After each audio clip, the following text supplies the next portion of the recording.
You're listening to an Airwave Media podcast. Recorded in Chicago, Illinois, with your hosts, Ken, Matt, Neal, and Jeff. This is Triviality.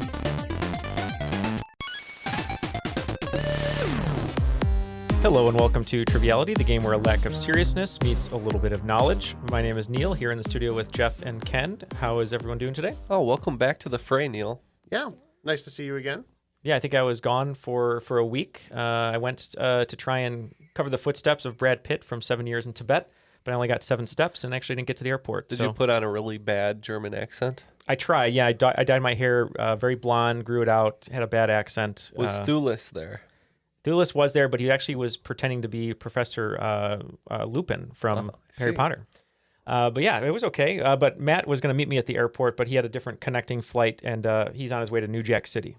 That was a mistake. Yeah.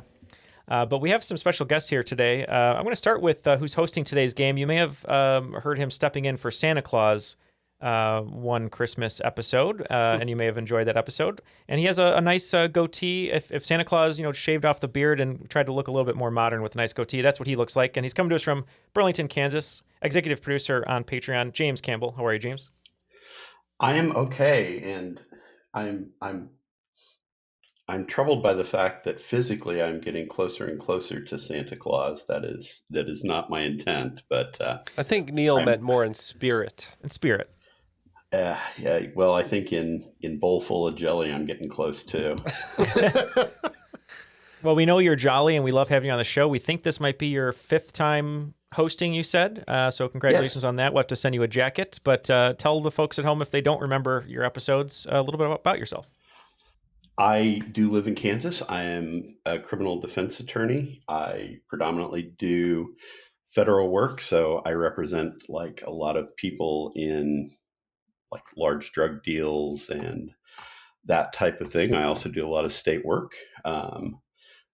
In my spare time, I like to read and cook, and obviously I do a lot of trivia. So awesome. And I think he only employs elven paralegals, right? That's right. That is correct. Yeah, they're at the workshop right now, just kicking out briefs. And law briefs and also some affordable underwear. Briefs. Yeah. Oh, absolutely. As well. Yeah. Well, thank you, James, for being here as always. And we have a host, but we need a contestant. Super excited to welcome an Oakland 5 member on Patreon from Boston, Massachusetts, Danielle Wald. How are you, Danielle? Good. I'm great. Happy to be here. We are so happy to have you here. It's exciting to meet you, and let everyone else at home know a little bit about you.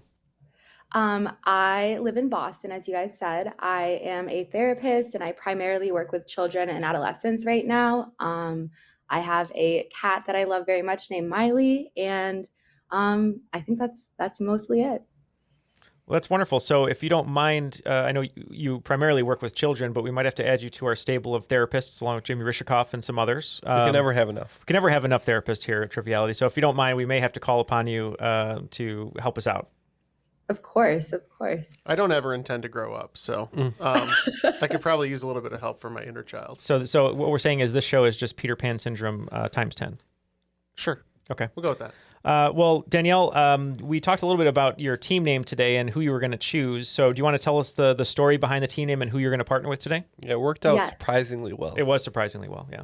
Yeah, so by chance, I'm partnering with Ken, and last night I went to my friend's 30th birthday party, and the theme was Barbie, so we all had to dress up as Barbies, and I was Wild West Barbie, so we're going to be Wild West Barbie and Ken. Awesome. Can't get better than that. Love it when a plan comes together. And I wore chaps today. What a coincidence. You did. James said, please take them off, but you resisted, and I guess we're going to have to sue you now, and he's going to represent us, so... thank you again for being here. We're excited. He's going to represent me. We'll defense. See. He'll go over the other side, just like the Michael Connelly book. Sometimes you have to cross the aisle to get what needs to be done. I wasn't going to get involved in that. So Jeff and I were inspired by Danielle and her story, which that party sounds amazing. And we wanted to do something Barbie themed. And while we were researching Barbie's, family tree, I suppose, James brought up Skipper, which is Barbie's sister. And we were like, well, who are some of the more unknown characters, and we found Tootie and Todd. You don't remember them? Definitely not. Twins. They were younger siblings of Barbie and Skipper and had seamless, bendy bodies with internal wires. Yeah, I don't like that. Yeah, it doesn't sound very good. But they were basically replaced by Kelly and Stacy later on. Oh, okay. Yeah, so we decided that since these Tootie and Todd characters were just completely replaced, They were and snatched, disappeared. Jeff, what's our team name going to be? It's going to be Invasion of the Barbiesnatchers. All right. All right.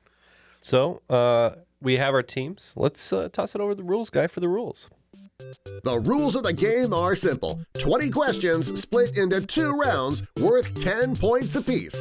At halftime, there'll be a special swing round designed by this week's host. After regulation, players will enter the final round with the points that they've accumulated and will have a chance to wager 0 to 30 points on 5 categorized questions. At the end of the game, someone will be named the cream of the crop. And you, Triviality, I'm talking to you. You know that I'm the cream of the crop. So that wasn't the rules. That was actually just the audio of the Barbie trailer. So it's time to beat you guys. We'll beat you anywhere, any place. Yeah, I guess we that's the same intend to we intend to beat you at your own game. Okay. So let's get ready. Question number 1. The ongoing conflict between Russia and Ukraine started around February 20th of 2022. However, tensions between the countries had been high since 2014 when Russia forcibly annexed what southern peninsula of Ukraine. Okay. Any initial thoughts? No. I think I might be getting confused here, but I think it was Chechnya, right? That sounds good to me. They annexed was it Chechnya? I feel like I keep up with political stuff and that kind of thing, but when it comes to the geography of the situation, oof. Yeah, I think we can go with Chechnya. I'm not 100%, but I think that's good enough for an answer. Sounds good. I know Ken is a big fan of the movie Little Giants. I thought you were going to say the annexation of Puerto Rico. I just remembered what it was. So we wrote down the answer right away. And if you listen to the podcast and you know music artists that I like and things that I enjoy, you know probably the type of joke I was going to make. But Jeff said, do not, and underlined it. So I will not make that joke. But we instead locked in with Crimea. Yeah, I believe that's my mistake. Chechnya is a Russian oblast that Russia fought with after the USSR split. Okay. Yeah, that's my bad. I should have known that one. That was my mistake. I just had a little lapse in judgment there. Crimea was the right answer. All right, question 2, and I apologize if I mispronounce some of these names. Born Benito Antonio Martinez Ocasio in 1994, this Puerto Rican rapper and singer is known for Latin trap and reggaeton. In 2020, he became the first non-English speaking artist to be Spotify's most streamed artist. And in August of that year, he was named Artist of the Year at the MTV Video Music Awards. Under what name does he perform? Yep, I read about him all the time in People magazine. No, I'm kidding. That's Neal. He's just like us. We're going to go ahead and lock in.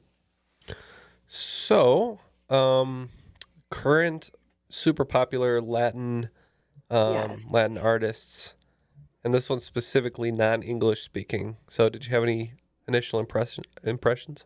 Well, thinking back to 2020, I guess that is more recent, but I remember before that, maybe like 2017, 2018, that song Despacito with Justin Bieber, and the guy whose name I can't think of was really popular, so I could see him getting more popular, but I feel like I could name a few Latin artists. I think this might be like if you had a pet rodent that was chewing on your cables, you might say Bad Bunny. Oh, famously maybe dating Kendall Jenner right now. Do you think it's Bad Bunny? I could see it. Yeah. I think he sings that kind of music. Okay, let's go with that. Yeah, Jeff and I were writing some notes down and saying that, if Matt was going to be in an Invasion of the Barbiesnatchers movie, Jane would replace him with Bad Bunny. So that's what we locked in with. Bad Bunny is correct. Points for both teams. I give you another. I was just saying that Jane is obsessed with Bad Bunny. Oh, okay. Yeah, And all she does is talk about him all the time. as far as we know. Oh, it's evidence. Yes. Bad Bunny is correct answer. Question number 3. Mary Pelota won an election in August of 2022 to fill a vacancy caused by the death of Don Young. By her election, she becomes the first native of what U.S. state to serve in Congress? She is also the only member of what religion in Congress for a bonus 5 points? So I'm pretty positive on the state here. Do you remember this story? No, I don't. What state do you think it is? So I think it's Alaska for sure. Okay. I think I'm remembering that correctly. The religion, I don't know at all. So yeah, we're not sure about the religion. So should we just take a tap on the bonus points? But we'll say Alaska for our main answer. Yeah, sounds good. Okay. Yeah, Neal, if I remember right, I think this is the Inuit woman who took over for the seat in Alaska, and so we don't know any like Inuit religions. So we're just gonna guess maybe she was the first atheist. Not many people in Congress want to admit that. Oh, good call. Alaska is, in fact, the right state. I am not sure if she is Inuit. She was just the first native of Alaska to actually to serve in Congress. And she is a member, coming from Alaska, of the Russian Orthodox religion. Oh, very interesting. And so she is the only Russian Orthodox member of Congress right now. Interesting.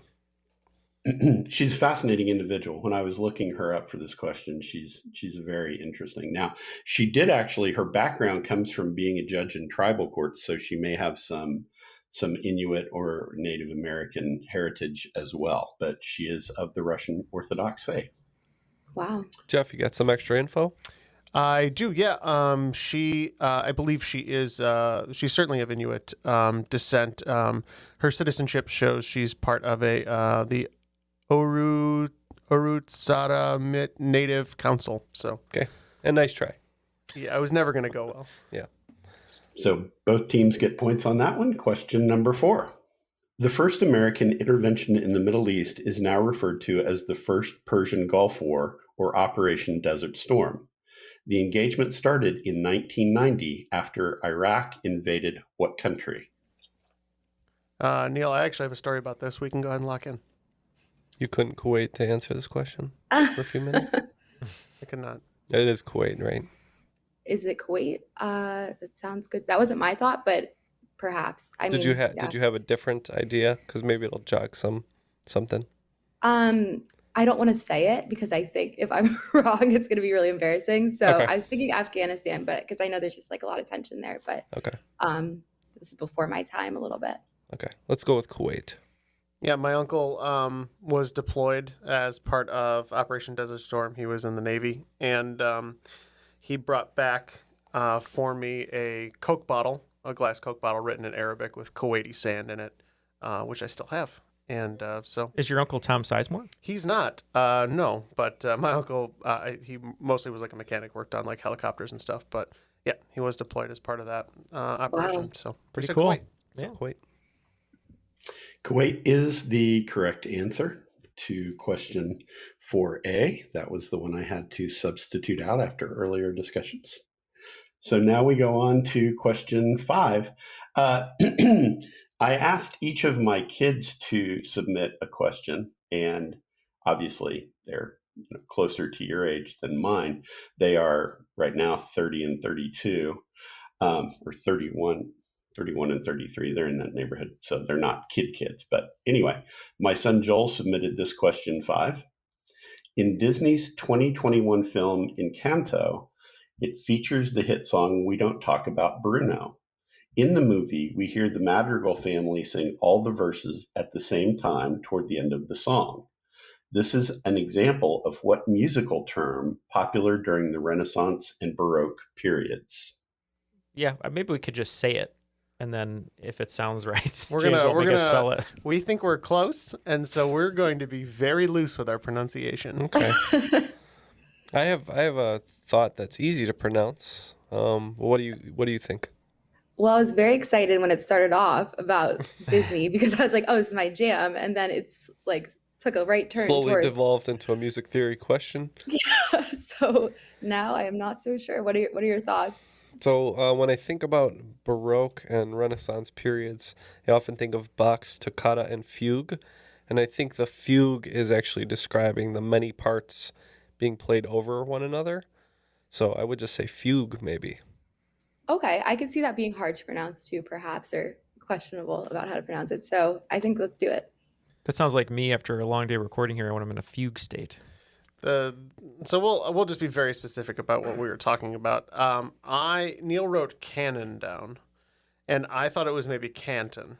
So something like basically with the repetition right in the round. We agree on the what it is. I just Yeah. spelled it probably the wrong way, Or I did. yeah. So we're gonna say I don't know. Canada. Unfortunately, no points on that song.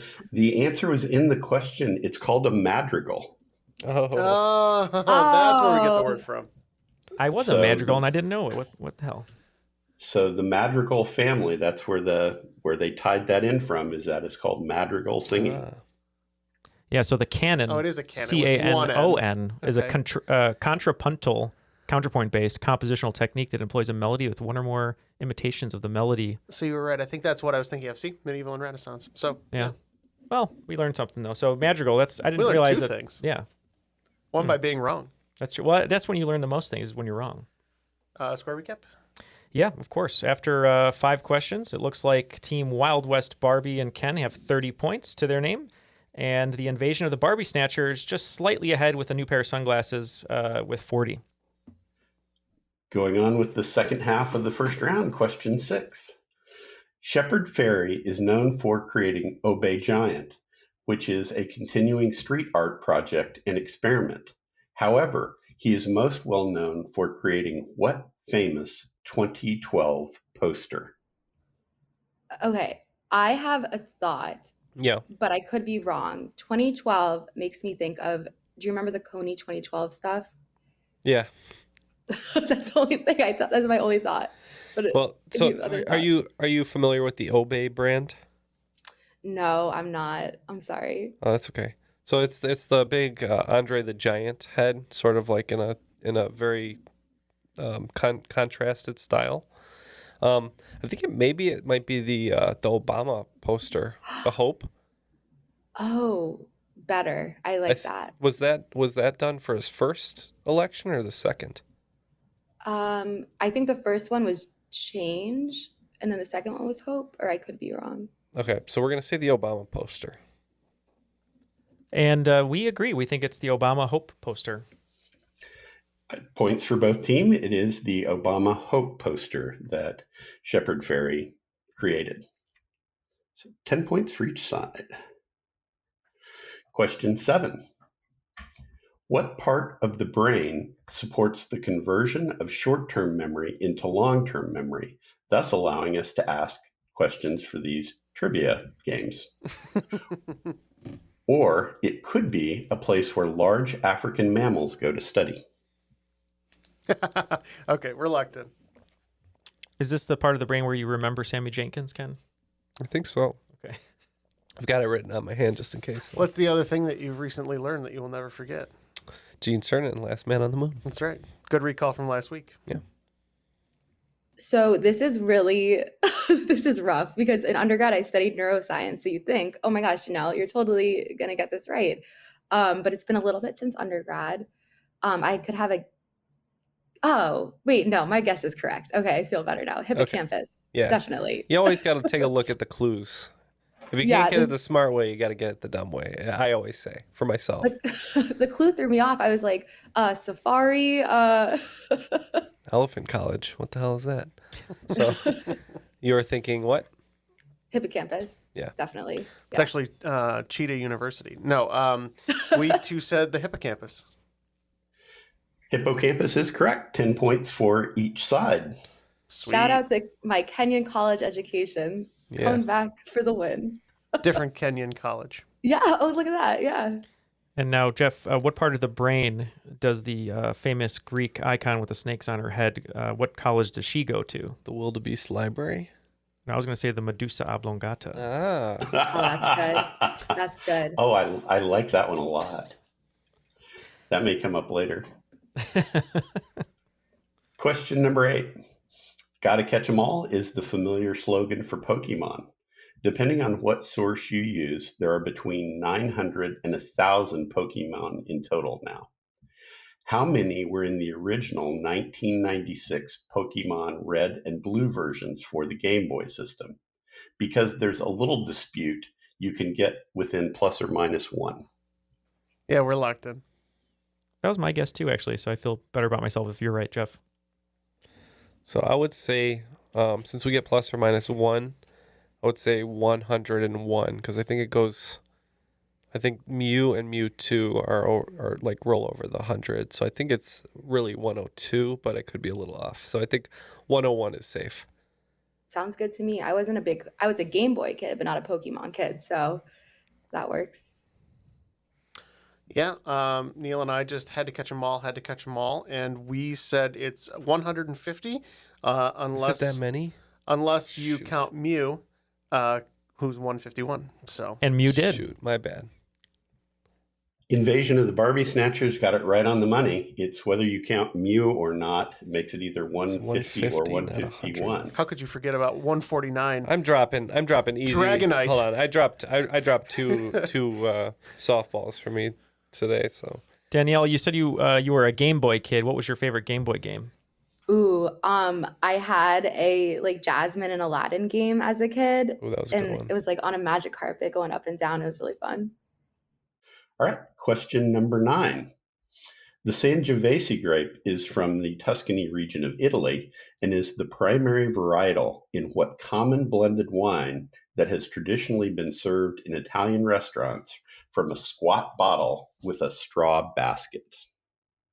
All right, well, we named a wine, so I know like 3 kinds, and I know which ones to keep in the house. That's all I need to know. All right, so they're locked in with the guess. Do we have any initial ideas? This is not my area of expertise. Oh, I feel like I could name so many wines, but I can picture this. I know what you're talking about, but common blended wine. So it's a blend. What is and Prosecco? Prosecco Is that a liqueur?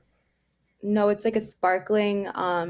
It's not a champagne because it's not from the Champagne region, the grapes, but it's like a champagne. But it doesn't come in that bottle? No. Okay. I'll leave it to you then. I have no idea. A blend? I'm just gonna go with my favorite wine and just say Cabernet. I don't think that's it. Seeing as how this is served in a squat bottle, Ken, you can only have this on leg day. Yeah. We knew what it was because I think I asked a question about the straw basket, which I think it might be named after. I'm not sure, but we couldn't remember it, and we just locked in with Malbec. All right, no points on that one. Malbecs traditionally come from South America, most famously from Argentina. This is a Chianti. Chianti is the correct answer. That's my favorite of the favorite wines. Now, if you would have just asked if we would like it with some fava beans, we would have been okay. He doesn't want to make it too easy for us. That's fair. So no points on that one. So to finish up the first half, question number 10. British actor, host, and author Stephen Fry began his career as half of a comedy duo. Who was his partner? I don't know if they ever made enough in that endeavor for him to purchase a place to live in New Jersey. We can lock in. So I'm very familiar with Stephen Fry. Who was his partner? Purchase a place to live in New Jersey. I don't understand that reference, but that may be attributed because I think he used to work with Hugh Laurie a bit. Oh, love the guy. Does House take place in New Jersey? Yes, it does. It takes Princeton, New Jersey. All right, that's good to hear. It's all coming together. So we're going to say Hugh Laurie. Nice. Yeah. Their thing was called A Bit of Fry and Laurie, right? That was the name of the show, That is right? correct. Yeah. Yes. So we said Hugh Laurie. So points for each side. Stephen Fry started out as a partner with Hugh Laurie. After the first round, the Wild West Barbie and Ken team picking up 30 points, bringing their total to 60.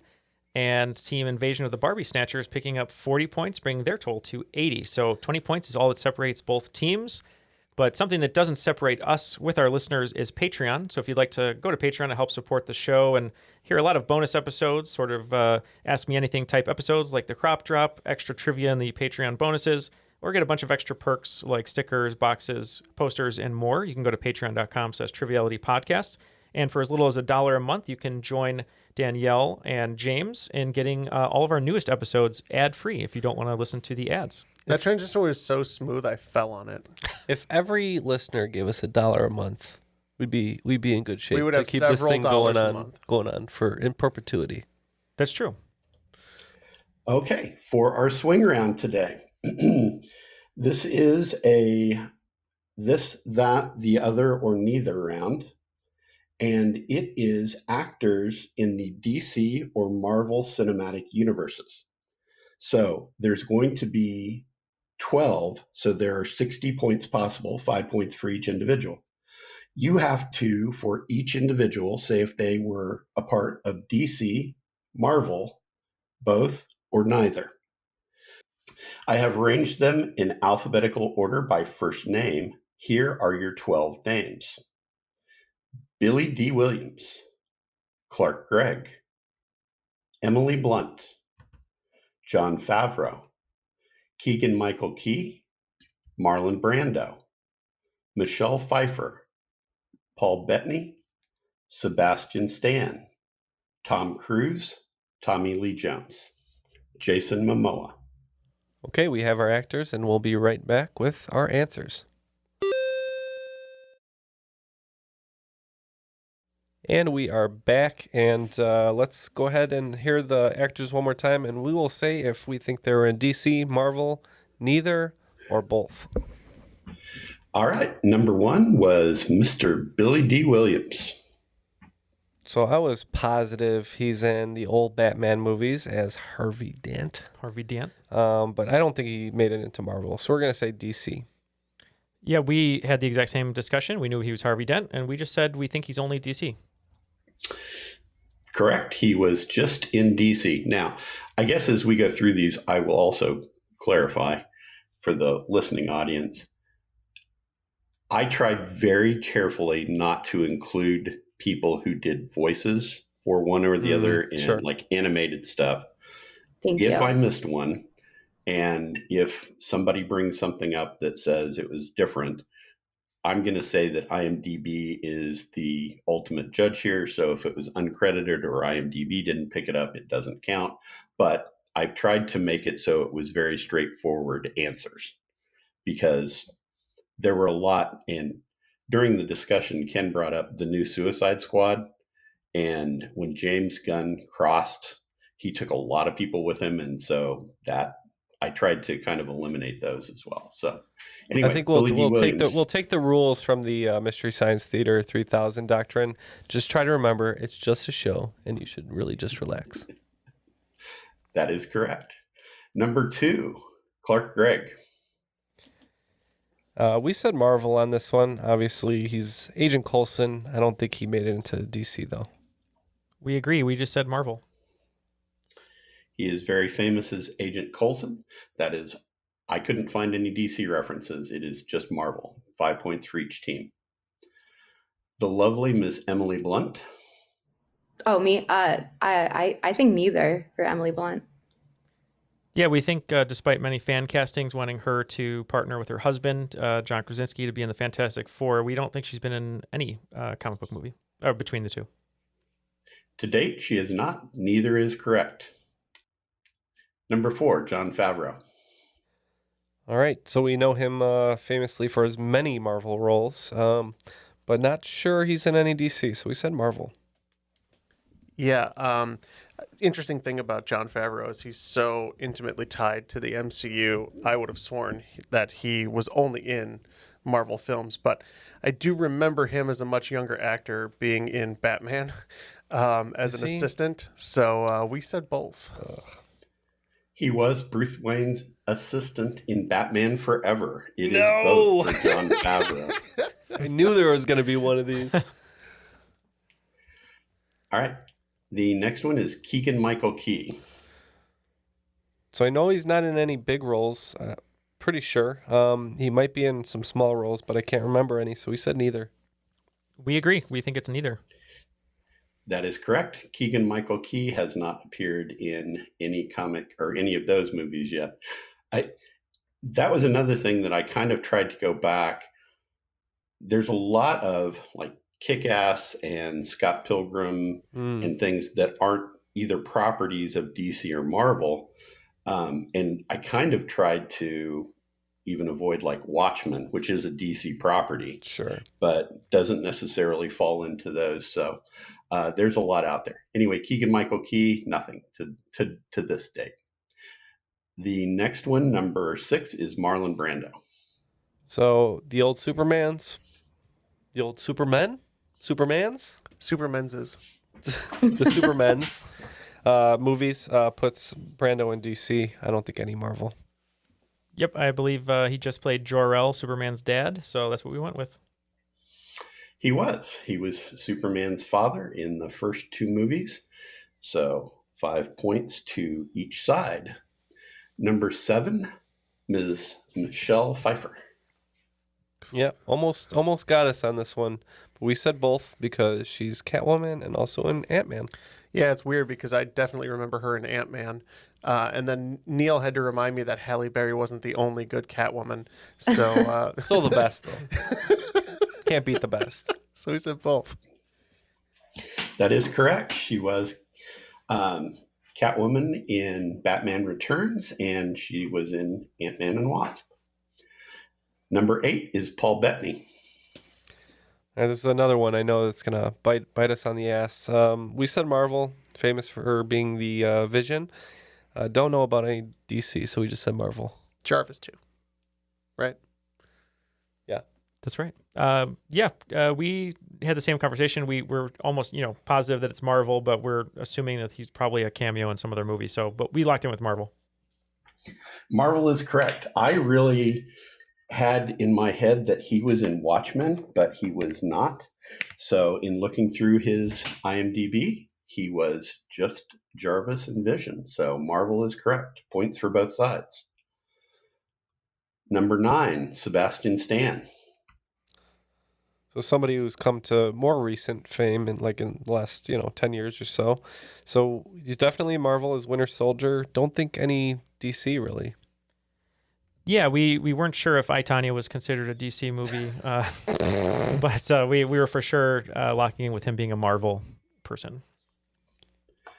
Marvel is correct, although quite violent. In fact, more violent than some of the other DC properties. I, Tonya was not.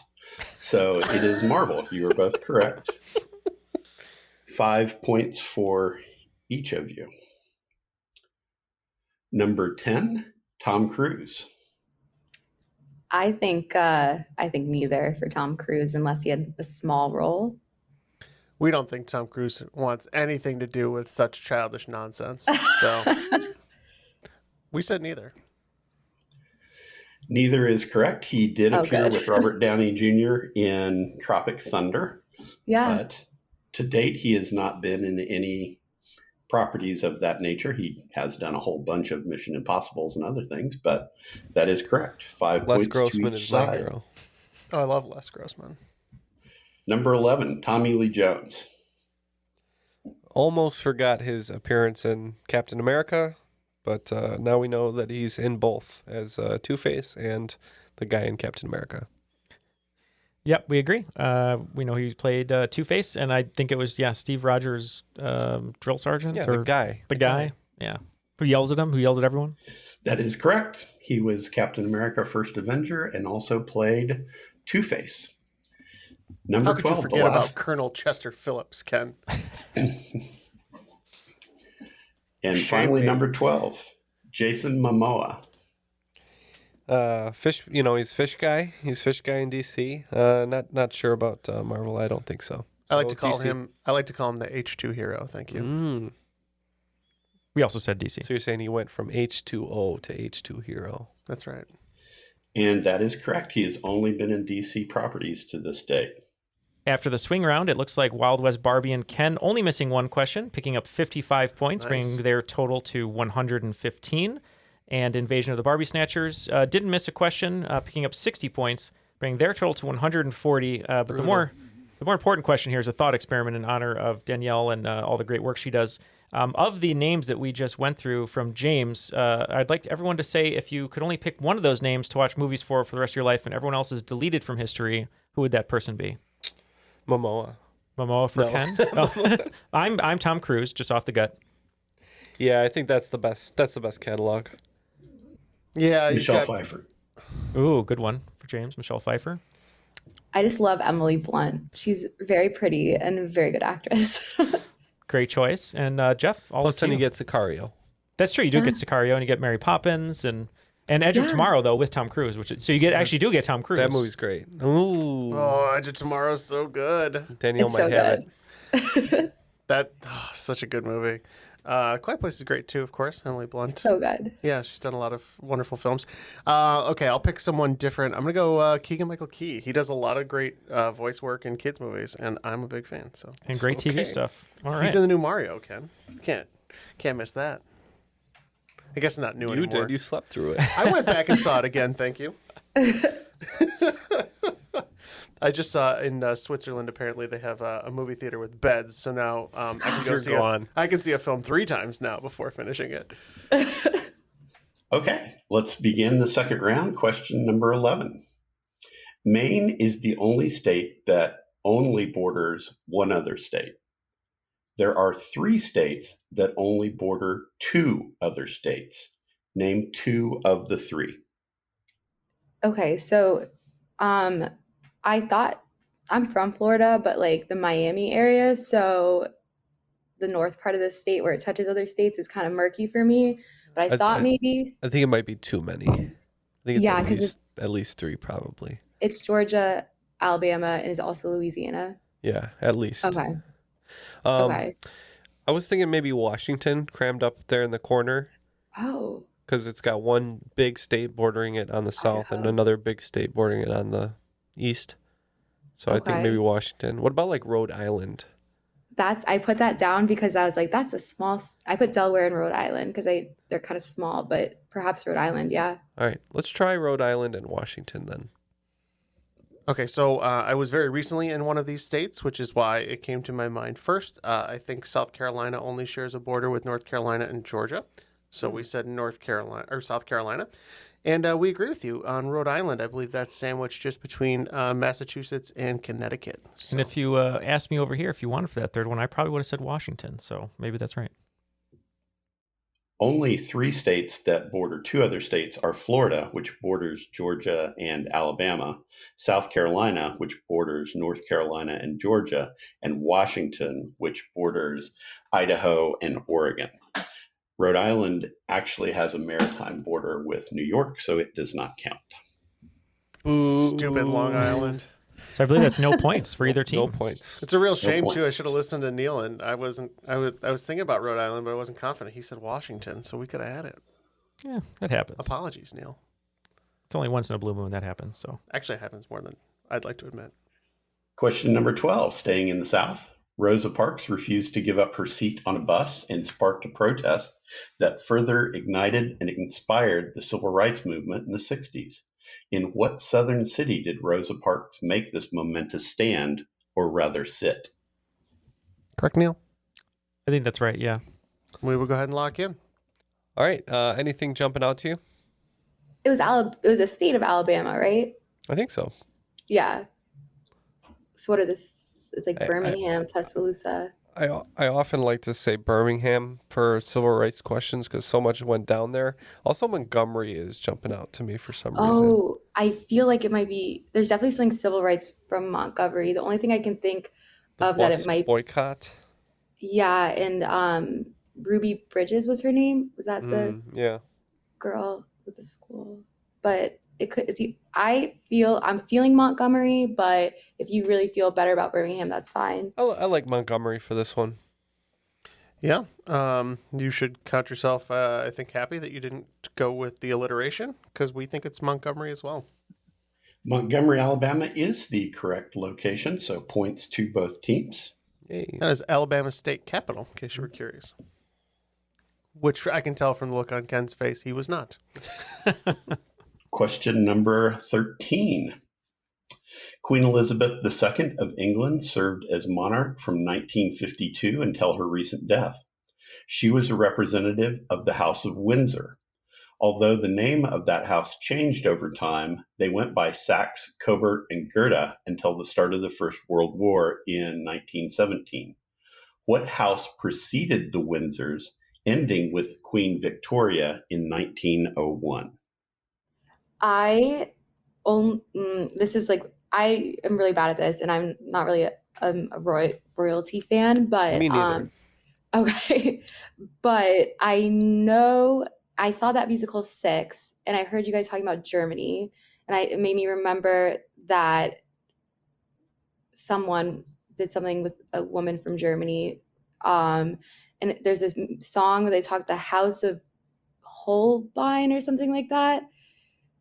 I don't know if I'm pronouncing it correctly, but I don't know if that's Sounds right good to me. I really have no idea.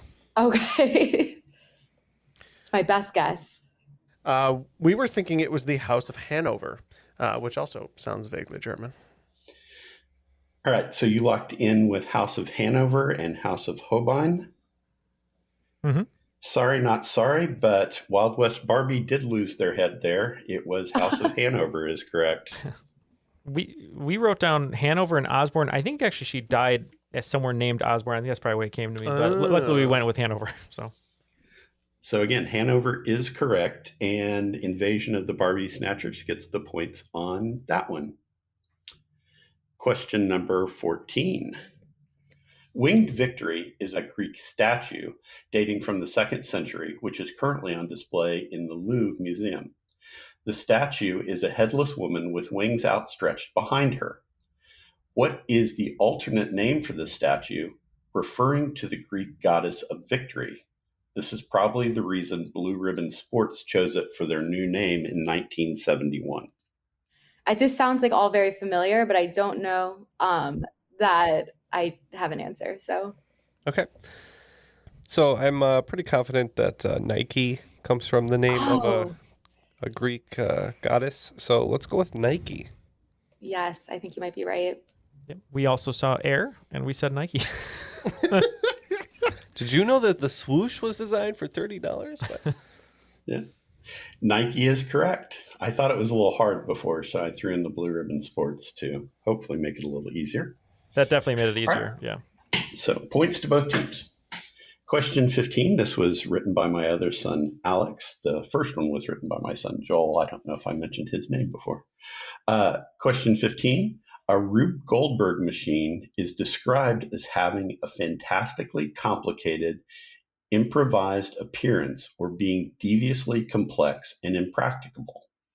Rube Goldberg was a real person born in 1883, passed away in 1970. What was Mr. Goldberg's primary profession?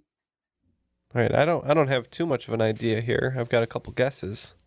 Yeah, I just can't get over, being born in 1883 and seeing 1970. Like, wow. Yeah, good for him.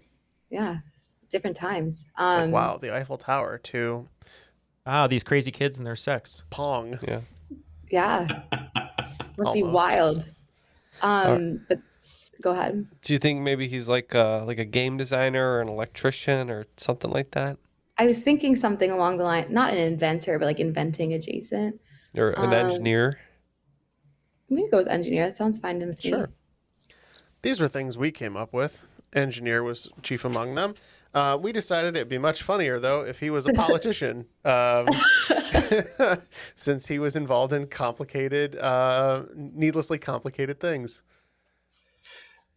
No points on that one. He was actually a cartoonist.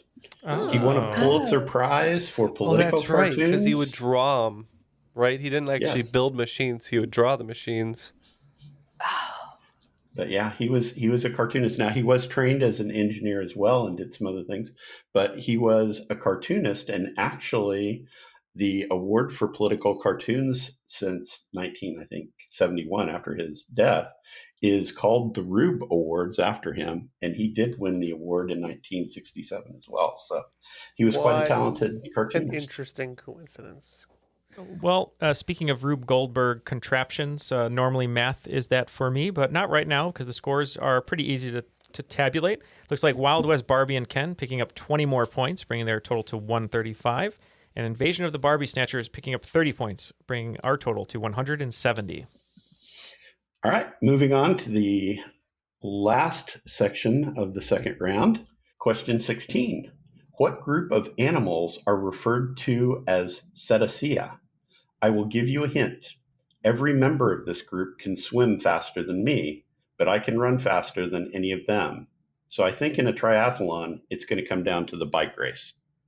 My instinct is like amphibians because they are both water. Well, that doesn't make sense because then it's like a frog and they don't like swim forever that fast. I don't know. They're hell of a bicyclist. Yeah. Yeah, I wonder if the famously. bike thing is a joke or if it's like some sort of hint. I'm not sure. Bicycle. I was thinking like triathlon, like bicycle. Okay, so what mammals can swim? So that narrows it down a lot. Whales, dolphins. Mm-hmm. I think platypi might be mammals. I'm not sure. Yeah, they are. Okay, so I would say Otters. oh, very good. Otters. I think I would pay any unreasonable amount of money to see a cute otter riding a bicycle. Okay. I think I kind of Just like. saying. I think I kind of like dolphins or whales for this. I don't know where the bicycle race thing might just be a joke. I'm not sure. But let's go with whales, shall we? Sure. If our guess is correct, I think James would have quite the advantage because I'm guessing that their sense of balance on a bike wouldn't be very good. And we went with the sloth. Actually, it is, in fact, the whales and dolphins. So Wild West, no way. Barbie and Ken got it. Yeah. Cetacea is the whales and dolphins. I kind of put in it was a joke, but yeah, if you've ever seen me run, I don't think I could beat an otter. Sloth might be close, but Could definitely be the dolphin though. I know sloths I are could beat like a dolphin. half decent swimmers, so I thought we'll give it a go. actually, I think the first game I hosted, I asked a question because they can swim like 30 miles an hour and they can hold their breath like longer than dolphins or whales. And Neal like sussed this out of nowhere at the last second. He pulled it out. Maybe that's where I'm Right, pulling so- it from the eons The ago. reservoir. Yeah. Because I think before that episode, that's when my brother had a sloth meeting for his birthday, and we probably learned it there. Oh crap! I forgot about that. But James, you also were host of a game where we learned about the fearsome jaguacodile. Yeah. I think that was the first time. question. Yeah. Oh, it was okay. That was- Yeah. It was from that question because you had said, well, I think it's a jaguar or a crocodile, and that's where that came from. But it was that sloth question that did Oh it. my god, that's so funny because that was like the first time I remember stepping up the stupid artwork. I do it for every week's episodes. So if you don't follow us on social media, please do because I put a dumb amount of effort into really, really terrible photoshops for each week's episode. So check it out. Give us a follow at Triviality Pod. All right. So again, 10 points for Wild West Barbie and Ken, and 0 for Invasion of the Barbiesnatchers. Question number 17. Serena Williams likely ended her tennis career in September of last year at the U.S. Open. She leaves the sport with 23 singles wins in the Grand Slam tournaments. However, that leaves her one shy of the record. What Australian legend who played from 60 to 77 holds the record with 24? All right, so it looks like these guys are not too sure, but they're locking in a guess. Do you have any idea about tennis stars? Not from that era.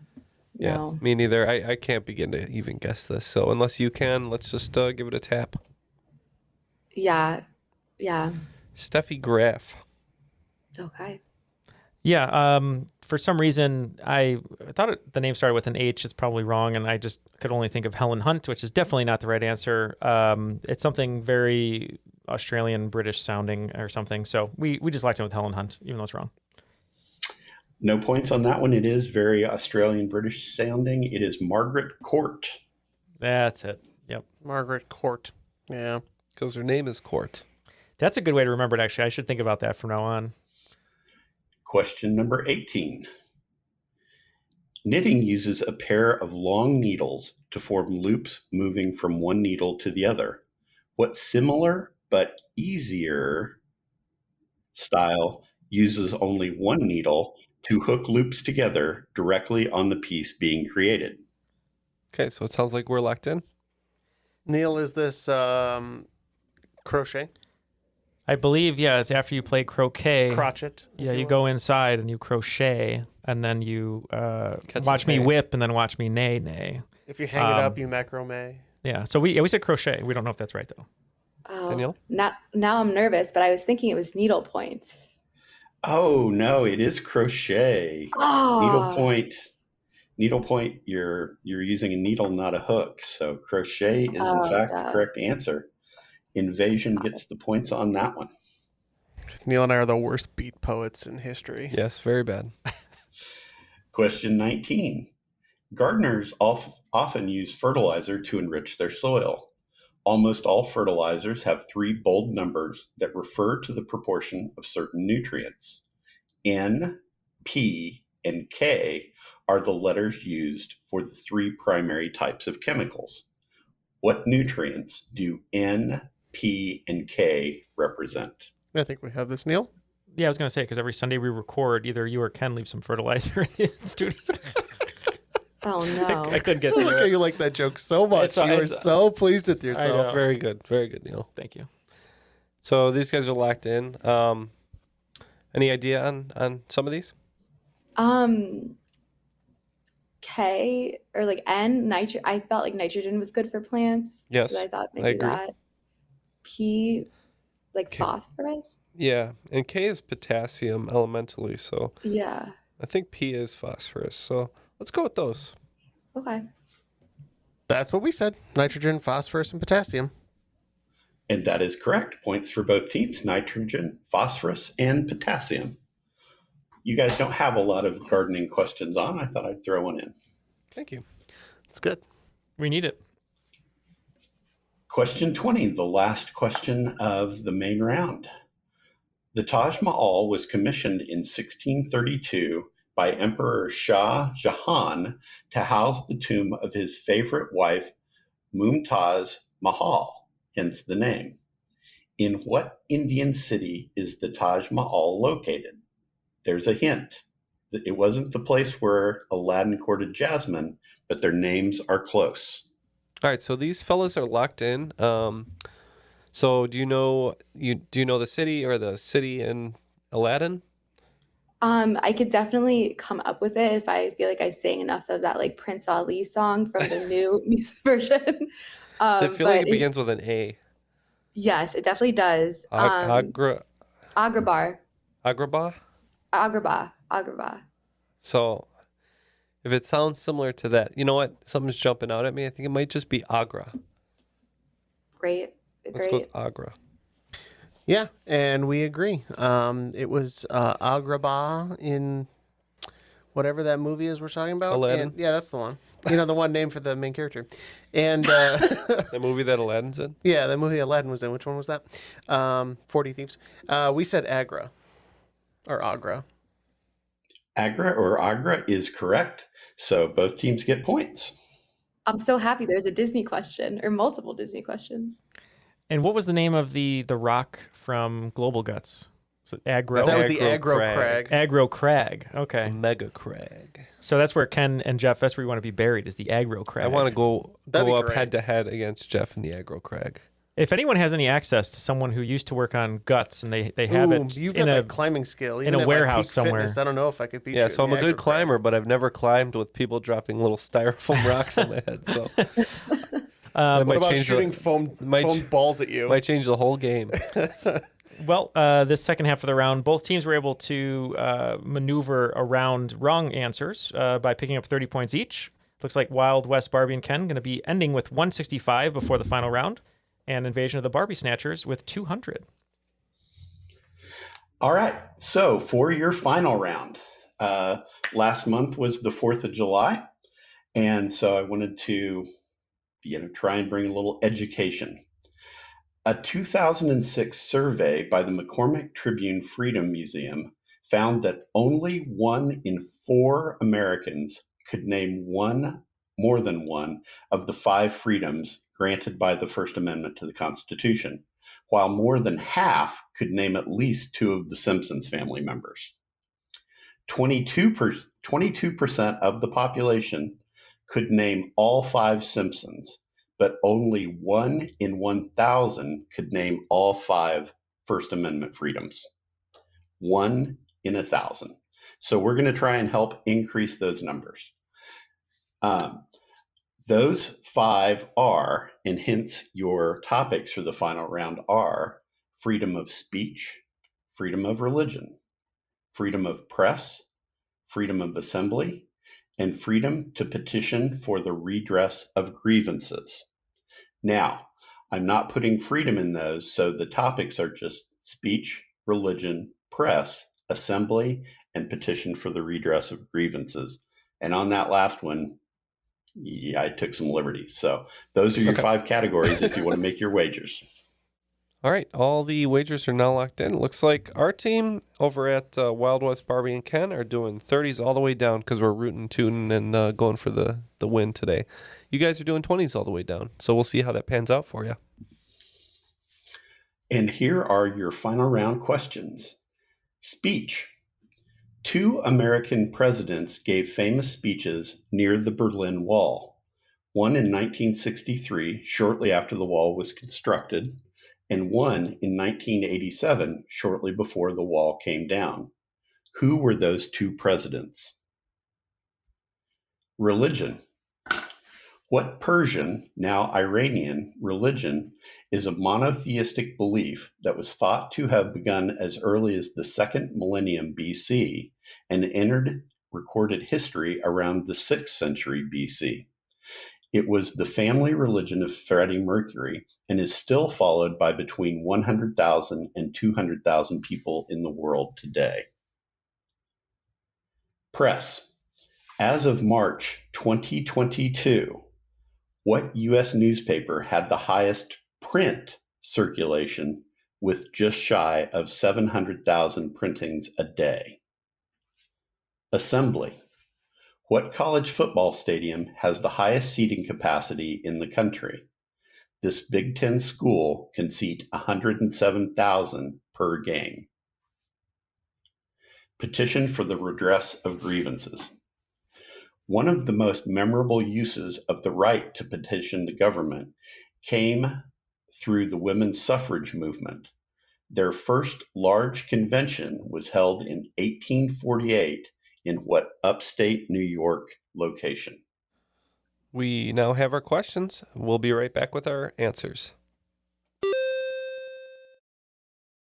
And we are back. We have our answers. So let's get the questions one more time and find out who will be today's cream of the crop. All right, question number 1. 2 American presidents gave famous speeches near the Berlin Wall, one in 63, right after it was built, and one in 87, shortly before it came down. Who were the 2 presidents? We put Kennedy and Reagan. Yep, and for 20 points, we think this is the Ich bin ein Berliner and the Mr. Gorbachev tear down the wall guys. So we said JFK and Reagan as well.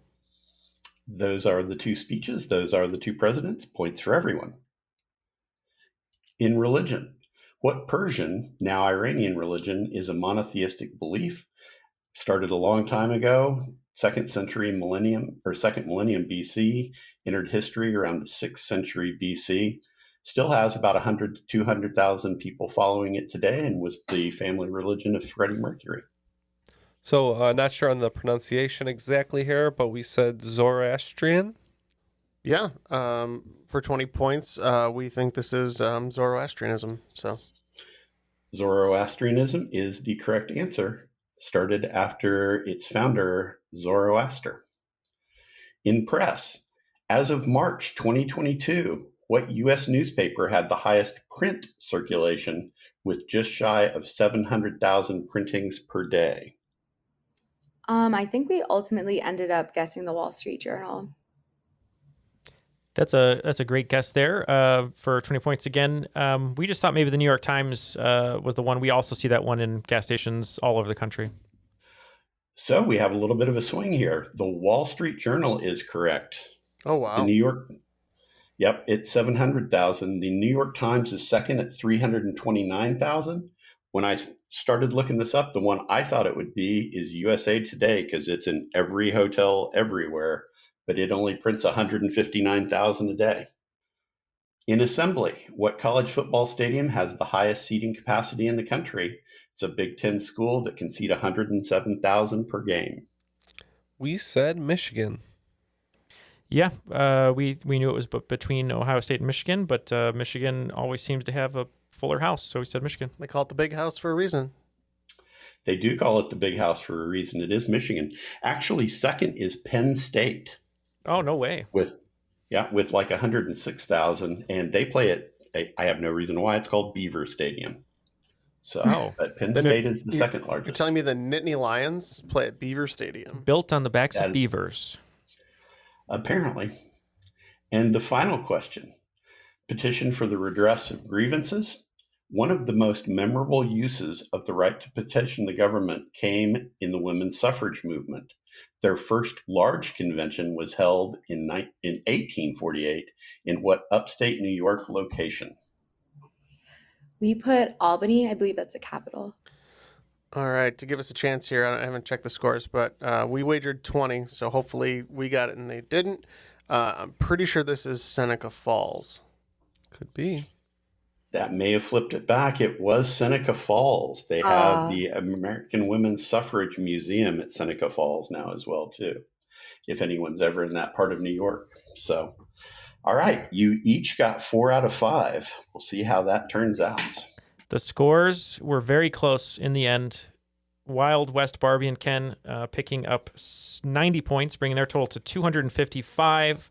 But with that last question, Invasion of the Barbiesnatchers will be picking up 60 points total, bringing their total to 260. So 5 points to beat the other team. And they become today's cream of the crop. You just barely outdrew us there. Barely, very barely, yeah.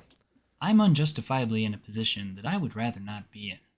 But the cream will rise all the way to the top. The Snatchers got it. We snatched it from you. Yeah, that's right. What a great game. James, thank you for those wonderful questions. Well, certainly. I enjoyed doing it. You guys did very, very well. This was a wonderful game, and kudos to your sons as well for their questions too. Danielle, what a great competitor. We thought you had us beat there this final round here, but it was so much fun. Yeah, that was so fun. Thank you for having me. Any parting words before we let you go today? Take care of your mind, take care of your body, be happy.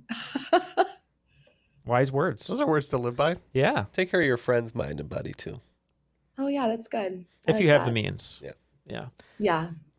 And James, any parting words from you today? It's always a pleasure to see you, so it's always great to hear from you. And anything else you'd like to say?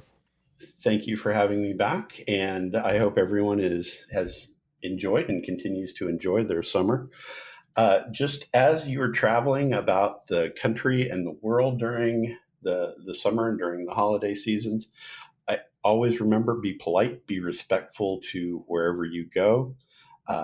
Understand that not everybody functions the same way we do. Be polite, and always leave a place better than you found it. So as we all travel about, let's make the world a better place and press on with happiness and healthiness.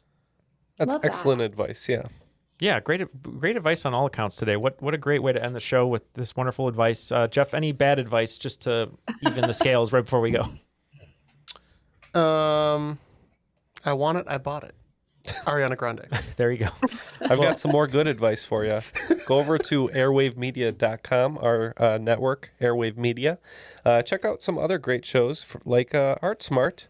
How about the Pirate History Podcast and The Underworld? It's all about Kate Beckinsale, perhaps. I'll be Or tuning probably in. crime. Probably crime, but I'll tune in just in case to see what happens. Vampires. And if you haven't already checked out at this part of the podcast, consider supporting us on Patreon, patreon.com/trivialitypodcast. Yeah. That is the main way that our show is supported and continues to run. We're continuing to work hard and try and grow the show to a point where we can make it a sustainable career. Thank you to our two wonderful guests for supporting us there. So, Thanks, Jeff. And one more time, thank you to Danielle and James. And for Ken, Jeff, and Matt, my name is Neal, and that was Triviality.